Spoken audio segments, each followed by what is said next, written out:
Jackson, and I just like to reminisce about when I was evacuated. The circumstances which led me to be away from my mother at so early an age. My father had got killed at the docks in 1938. Nothing to do with the war, but he just got killed. I was born in the East End of London, Canning Town, which was right near the docks. And my mother used to work of a night at the Tate and Lyle sugar refinery. And my sister was 10 years older than me, so it was her job to look after me.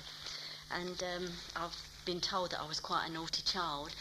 So when the time came in 1943 for me to be evacuated, I thought the reason was because I'd been naughty, and I remember begging my mummy, "Don't send me away, mummy, I'll be a good girl, I really will be a good girl." After arriving at the station, put on trains, none of us really knew where we were going. We were there with our little Mickey Mouse gas mask in a little box, and the label round our necks with our name and address and how old we were on it. And there we were, loads and loads of us. I finally arrived I can remember it was at like a large school. It had a very, very large room, and the boys were put on one side of the room and the girls were sent to the other side of the room. And we were taken in ambulances to people's homes who had obviously said that they would take in London evacuees.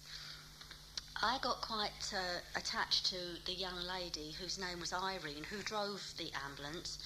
And as she was taking everybody round, the other children round, each time she tried to place me with somebody, I would sort of grab hold of her and say, "No, I don't want to go, I want to stay with you."